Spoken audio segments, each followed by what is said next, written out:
जय श्री कृष्णा मित्रों, स्वागत है आपका हमारे YouTube चैनल MS के सुविचार पर। तो आज मैं आपको बताऊंगा कि मैं पूजा स्थान पे कौन कौन से सामग्री नहीं रखनी चाहिए और किन चीज़ों की पूजा नहीं करनी चाहिए।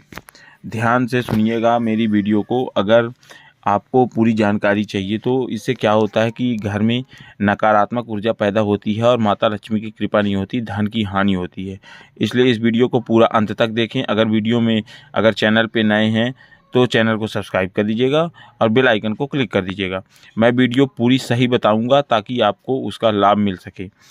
तो पूजा में कौन कौन से बर्तन को नहीं रखना चाहिए, कौन से बर्तन भूल कर भी इस्तेमाल ना करें और कौन सी सामग्री को पूजा पाठ में इस्तेमाल ना करें और पूजा स्थान पे कौन सी सामग्री नहीं रखनी चाहिए। तो पूजा में लोहे के बर्तन भूल कर भी इस्तेमाल नहीं करनी चाहिए। लोहे में जंग लगने के कारण उन्हें शुद्ध नहीं माना जाता है। अगर जंग लग जाता है लोहे में तो शुद्ध नहीं माना जाता है, वो अशुद्ध होते हैं। इसलिए पूजा में लोहे के कोई भी बर्तन हो, जैसे कि लोटा हो गया, थाली हो गई, कोई भी सामग्री हो गई, तो उस लोहे के बर्तन से बना हुआ सामान को भूल कर भी पूजा में ना रखें। इससे शनिदेव भी नाराज होते हैं और आपको हानि हो सकती है, क्योंकि शनिदेव ढैया और 7.5 जब चलाते हैं तो इंसान पागल हो जाते हैं, बर्बाद हो जाते हैं।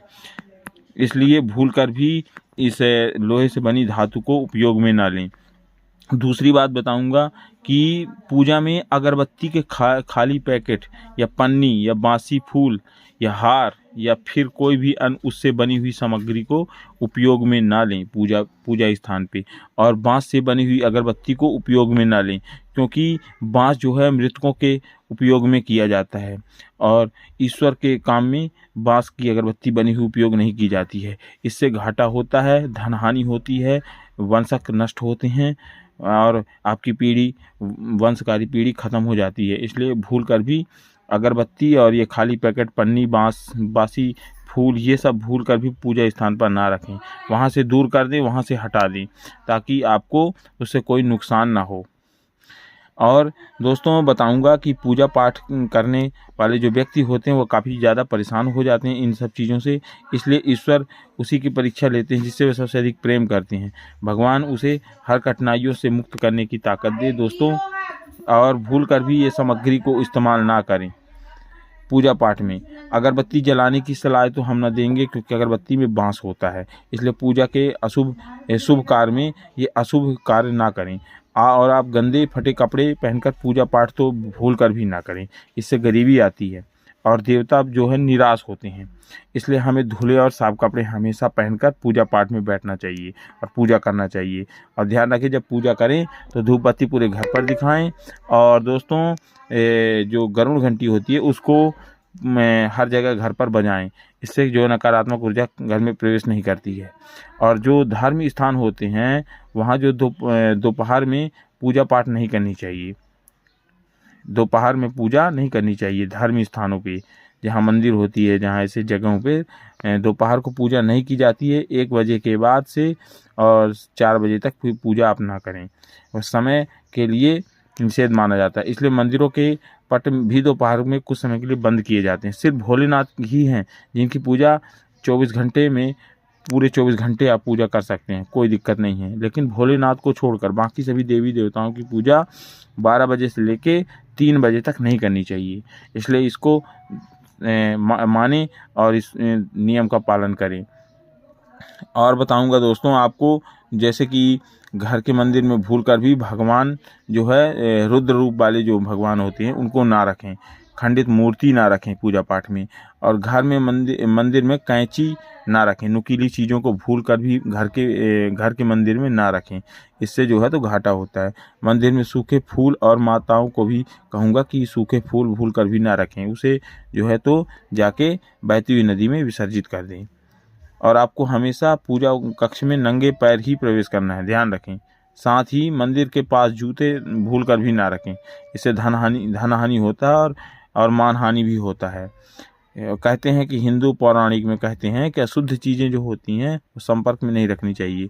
और चमड़ा जानवरों की जो खाल वाल से बना हुआ होता है, जैसे कि बेल्ट हो गया, चमड़े के पर्स हो गए, कोई भी चीज़ उससे बनी हुई बैग हो गया, उसको भूल कर भी पूजा स्थान में नहीं ले जाना चाहिए। इससे नुकसान होता है और माता लक्ष्मी रूठ जाती हैं और घर में अशांति फैलती है। पूजा पाठ में अक्सर रोज़ जब स्नान करने के बाद भगवान की पूजा करते हैं तो उन्हें परेशानी इसलिए आती है तो कि वो कोई ना कोई गलती कर बैठे, जैसे कि कोई बेल्ट पहन कर ही बैठ गया पूजा में, कोई पर्स रखा हुआ पहन गया, कोई चमड़े से बना हुआ बैग ले गया, या फिर कोई ऐसे कितने सारे सामान होते हैं जो गलती से हो जाते हैं। इसलिए इन सब गलतियों को ध्यान दें और चप्पल तो भूल कर भी पूजा स्थान के अंदर न ले जाएं और टूटे फूटे जो सामान होते हैं वो भूल कर भी पूजा स्थान में ना रखें। इससे जो है नुकसान होता है। पूजा स्थान पे भूल कर भी ये सामग्री को नहीं रखनी चाहिए। और पूजा पाठ करते समय ध्यान रखें कि माँ दुर्गा की आरती अवश्य गाएं। जब भी पूजा करें माँ दुर्गा की आरती अवश्य गाएं, भगवती गौरी की आरती अवश्य गाएं, साथ में हनुमान जी का जो हनुमान चालीसा वो जरूर पढ़ें। गणेश जी की पूजा सबसे प्रथम में करनी चाहिए, फिर इन सब की पूजा करनी चाहिए, तो आपको पूजा का फल मिलता है। जो कि जब तक आप गणेश जी की पूजा नहीं करेंगे तो पूजा का फल नहीं मिलता है। ये सभी देवता इससे प्रसन्न होते हैं, क्योंकि गणेश की पूजा करने प्रथम पूजनीय गणेश जी हैं, तो पहले गणेश जी की पूजा ही की जाती है, फिर उसके बाद सभी देवी देवताओं की पूजा की जाती है। इससे जो है तो पूजा सफल मानी जाती है। और याद रखें, जब भी आप लास्ट में पूजा स्थान से उठें तो जो आप चटाई बिछाए रहते हैं जिसमें बैठने के लिए, उसके नीचे हल्का सा जल डालकर उसको घिस के माथे पर लगाएं। इससे पूजा सफल मानी जाती है। और शिव तंत्र, कल्पवाद, रुद्र अमल तंत्र में भी विशेष उल्लेख किया गया है इस चीज़ों को। इसलिए मेरी बात अगर आपको सही लगी हो तो इसका उपयोग जो मैंने बताया उसको सबको माने और उसको सही ढंग से पालन करें, जिससे आपको कभी भी पूजा का फल असफल ना हो, हमेशा सफल हो। भगवान कभी कभी परीक्षा भी ले लेते हैं, क्योंकि परीक्षा लेने की आवश्यकता ही नहीं है अगर आप सही ढंग से पूजा पाठ करेंगे तो। परीक्षा जो है तो गुरु शिष्य लेते हैं और वो आपके गुरु हैं, जो आप इष्ट देव हैं। इसलिए आप उनकी पूजा नियमित रूप से करें ताकि उसका फल आपको मिल सके। अगर कोई व्यक्ति किसी कारणवश स्नान करने में असमर्थ हो जाता है तो वो गंगा जल अपने ऊपर हल्का सा छिड़क सकता है और इसके बाद वो पवित्र माना जाता है। इसके बाद वो पूजा पाठ कर सकता है। और स्नान करने के बाद कोई अनिवार्यता नहीं होती है, किसी भी स्नान पर आप बिना स्नान किए मानसिक पूजा कर सकते हैं, भगवान का ध्यान भी कर सकते हैं, उसे ही पूजा मानी जाती है। तो आज की वीडियो यहीं तक। जय श्री कृष्ण, राधे राधे।